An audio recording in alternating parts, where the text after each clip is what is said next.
Bismillahirrohmanirrohim. Assalamualaikum warahmatullahi wabarakatuh. Sahabat seiman semuanya. Nabi Adam alaihi salam adalah manusia pertama yang diciptakan Allah Subhanahu wa Ta'ala. Ia juga dikenal sebagai bapak umat manusia. Beliau awalnya sendirian. Karena itu Allah Subhanahu wa Ta'ala memberikannya seorang pendamping hidup yang biasa kita kenal, yaitu Hawa. Pada awalnya mereka hidup bahagia di surga bersama, hingga pada akhirnya mereka terkena oleh godaan tipu daya iblis laknatullah, agar supaya mereka mau memakan buah khuldi. Inilah pembahasan kita kali ini.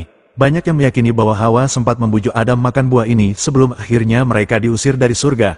Lantas apakah benar buah khuldi itu adalah buah surga? Benarkah buah khuldi itu benar-benar ada? Dan siapa yang memberi nama kalau buah yang dimakan oleh Nabi Adam dan Hawa adalah buah khuldi? Banyak yang beranggapan kalau ini cuma sekedar dongeng Israiliyat. Simaklah video ini dengan seksama. Sebelum kita melanjutkan video ini, alangkah baiknya jika kita saling dan sama-sama berdoa kepada Allah Subhanahu wa Ta'ala. Semoga kita semua, serta keluarga kita diberikan kesehatan dan keberkahan oleh Allah Subhanahu wa Ta'ala, dan semoga segala hajat-hajat kita cepat dikabulkan oleh Allah Subhanahu wa Ta'ala. Amin ya robbal alamin. Supaya tidak salah paham, mari simak video ini hingga akhir. Penjelasan dari buah khuldi. Dikutip dari berbagai sumber, ada yang menafsirkan bahwa buah khuldi adalah buah yang berasal dari pohon terlarang yang ada di surga. Iblis menyebutnya khuldi, yaitu sebagai pohon keabadian. Namun, nama khuldi sendiri merupakan salah satu penafsiran para mufasir dari firman Allah Subhanahu wa Ta'ala dalam surat Toha ayat 120. Allah Subhanahu wa Ta'ala berfirman, yang artinya, maka setan membisikkan kepadanya, ia berkata, wahai Adam, maukah aku tunjukkan kepadamu pohon khuldi, pohon keabadian, dan kerajaan yang tidak akan binasa?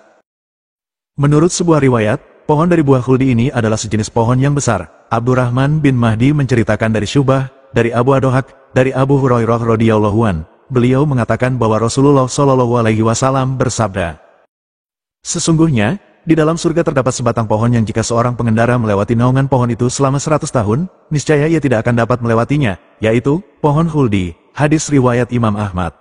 Hadis tersebut turut diriwayatkan oleh Imam Ad-Darimi. Pohon khuldi tersebut menjadi petaka bagi Nabi Adam dan Hawa. Kenapa demikian? Imam Ibnu Katsir menceritakan dalam kisah Syulandia, Nabi Adam dan istrinya, Hawa, dikeluarkan dari surga yang penuh kenikmatan, kemewahan dan kebahagiaan, menuju ke bumi yang penuh kejenuhan, keletihan dan kesengsaraan karena godaan iblis yang telah menjerumuskan mereka berdua. Namun yang perlu digarisbawahi, penamaan pohon terlarang itu ternyata bukan datang dari Allah Subhanahu wa Ta'ala. Yang menamakannya justru ialah setan. Dalam hal ini setan sedang membujuk rayu Nabi Adam dan istrinya Hawa, agar keduanya mau memakan buah terlarang itu. Maka disebutkan nama pohon itu dengan nama buatan setan, yaitu pohon khuldi. Kata khuldi dari bahasa Al-Quran bermakna keabadian. Maksudnya, bahwa siapa yang memakan buah dari pohon itu, dia akan hidup abadi dan kekal selama-lamanya. Itulah godaan yang dilontarkan setan kepada Nabi Adam dan Hawa. Dalam kitab Al-Bidayah, Ibnu Katsir menjelaskan, setan membisikkan kepadanya. Dia mengatakan, hai Adam, maukah kutunjukkan pohon khuldi dan kerajaan yang tidak pernah sirna? Artinya, akan kutunjukkan sebuah pohon yang jika kamu memakannya, maka kamu akan menjadi kekal dalam kenikmatan yang saat ini kamu rasakan. Mengapa Nabi Adam dan Hawa sampai memakan buah khuldi? Dijelaskan dalam ayat suci Al-Quran, di surah Al-A'raf Allah Subhanahu wa Ta'ala berfirman, yang artinya, maka setan membisikkan pikiran jahat kepada keduanya, untuk menampakkan kepada keduanya apa yang tertutup dari mereka, yaitu auratnya, dan syaitan berkata, Tuhan kamu tidak melarangmu mendekati pohon ini, melainkan supaya kamu berdua tidak menjadi malaikat atau tidak menjadi orang-orang yang kekal. Di dalam ayat ini setan tengah menggoda Nabi Adam. Dia bilang bahwa alasan pelarangan Allah Subhanahu wa Ta'ala memakan buah itu, agar jangan sampai Nabi Adam dan istrinya berubah menjadi malaikat, atau setidaknya akan hidup abadi selama-lamanya. Dalam pengertian dari firman Allah yang berbunyi, dan janganlah kamu dekati pohon ini, para ahli tafsir berbeda pendapat mengenai pohon yang dimaksud. Ada yang mengatakan pohon itu adalah pohon anggur. Diriwayatkan dari Ibnu Abbas, Said bin Jubair, Asyabi, Jada bin Hubayroh, Muhammad bin Qais dan As-Sudi. Dalam riwayat dari Ibnu Abbas, Ibnu Mas'ud dan beberapa orang sahabat berkata, kaum Yahudi berpendapat, pohon yang dimaksud adalah gandum. Wahab bin Munabih berkata, bijinya lebih lembut dari keju dan lebih manis dari madu. Sufyan As-Sauri berkata, dari Husain, dari Abu Malik bahwa yang dimaksud adalah pohon kurma. Ibnu Juraij berkata, dari Mujahid, bahwa itu adalah pohon tin. Ini juga pendapat Abu Qatadah. Abul Aliyah berkata, itu adalah sebuah pohon yang jika memakannya maka yang memakannya akan terlihat lebih mudah. Lantas benarkah Hawa yang membujuk Nabi Adam agar memakan buah khuldi? Mengutip buku Kisah Para Nabi oleh Ibnu Katsir, dijelaskan bahwa beberapa ulama menafsirkan, kalau Hawa lebih dulu yang memakan buah pohon itu sebelum Adam, dan ia pula yang mendesak Adam untuk memakannya. Dalam hadis yang diriwayatkan oleh Imam Bukhari berikut ini mengandung makna seperti di atas. Diriwayatkan dari Bashar bin Muhammad, dari Abdullah, dari Mamar, dari Hamam bin Munabih, dari Abu Hurairah, bahwasanya Rasulullah Shallallahu Alaihi Wasallam bersabda, kalau bukan karena Bani Israel, niscaya tidak ada daging yang rusak. Kalau bukan karena Hawa, niscaya tidak akan ada wanita yang mengkhianati suaminya. Hadis riwayat Bukhari.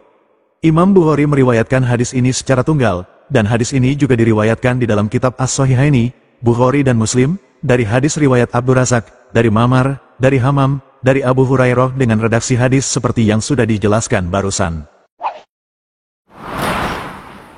Tipu daya iblis membujuk Nabi Adam dan Hawa makan buah terlarang.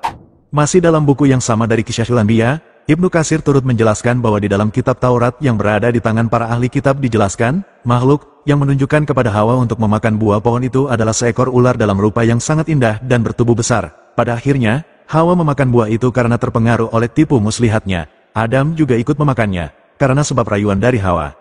Di dalam kitab Taurat itu sama sekali tidak disebutkan nama iblis yang menunjukkan dan membujuk Hawa untuk makan buah terlarang. Selanjutnya, diceritakan lebih lanjut, seketika itu juga, mata keduanya menjadi terbuka. Keduanya baru menyadari kalau masing-masing tubuh dari keduanya sudah dalam keadaan telanjang. Menyadari hal itu, kemudian, mereka berdua menemukan daun dari pohon tin. Keduanya lalu mengambil daun-daun itu untuk dijadikan sebagai penutup tubuh. Jadi, Adam dan Hawa masih dalam keadaan telanjang ketika berada di dalam surga. Ada penjelasan lain mengenai pakaian Adam dan Hawa ini. Berkaitan dengan hal ini, Wahab bin Munabih berkata, pakaian keduanya, Adam dan Hawa, adalah cahaya yang menutupi kemaluan mereka berdua. Peristiwa ini dijelaskan dalam Al-Quran Surat Al-A'raf ayat 27. Artinya, hai anak Adam, janganlah sekali-kali kamu dapat ditipu oleh setan. Sebagaimana ia telah mengeluarkan kedua ibu bapamu dari surga, ia meninggalkan dari keduanya pakaiannya untuk memperlihatkan kepada keduanya, yaitu auratnya. Sesungguhnya ia dan pengikut-pengikutnya melihat kamu, di suatu tempat yang kamu tidak bisa melihat mereka. Sesungguhnya kami telah menjadikan para setan itu pemimpin-pemimpin bagi orang-orang yang tidak beriman. Ibnu Abi Hatim berkata, Ali bin Hasan bin Askab telah menceritakan kepada kami, Ali bin Hashim telah menceritakan kepada kami, dari Said bin Abi Arubah, dari Qatadah, dari Al-Hasan, dari Ubay bin Ka'ab, bahwa Rasulullah bersabda, sesungguhnya, Allah telah menciptakan Adam dalam bentuk seorang laki-laki yang tubuhnya sangat tinggi dan rambutnya sangat lebat. Tubuhnya seperti pohon kurma yang menjulang sangat tinggi. Ketika beliau memakan buah pohon itu, terlepaslah pakaian dari tubuhnya. Hal pertama yang tampak dari pandangan mata beliau adalah auratnya. Saat beliau melihat auratnya, beliau merasa sangat tertekan di dalam surga. Rambut beliau dipegang oleh pohon, dan beliau melepasnya. Selanjutnya, Allah yang Maha Mulia dan Maha Tinggi memanggil beliau, apakah engkau hendak lari dariku, wahai Adam? Ketika beliau mendengar suara Tuhannya, beliau menjawab, tidak wahai Tuhanku, tetapi aku merasa malu. Akibat mendekati perkara yang dilarang Allah Subhanahu wa Ta'ala itu, Nabi Adam dan Hawa diturunkan dari surga ke bumi. Namun, ada pendapat lain yang mengatakan bahwa pada dasarnya Nabi Adam diturunkan dari surga bukan karena melakukan sebuah kesalahan, melainkan karena sudah menjadi ketetapan dari Allah Subhanahu wa Ta'ala. Hal ini bersandar pada sebuah hadis tentang percakapan antara Nabi Adam dan Nabi Musa. Dari Abu Hurairah radhiyallahu anha, ia menceritakan bahwasanya Rasulullah Shallallahu Alaihi Wasallam bersabda, Nabi Musa pernah mendebat Nabi Adam. Nabi Musa berkata kepada Nabi Adam, engkau telah mengeluarkan manusia dari surga hingga membuat mereka sengsara karena kesalahanmu. Nabi Adam menjawab, wahai Musa, engkau telah dipilih oleh Allah dengan risalah dan kalamnya. Apakah engkau mencela diriku atas suatu hal yang telah ditulis Allah sebelum Dia menciptakan aku? Atau yang telah ditakdirkan Allah terhadap diriku sebelum Dia menciptakan aku? Rasulullah Shallallahu Alaihi Wasallam bersabda, maka Adam dapat membantah argumentasi Musa. Hadis riwayat Bukhari.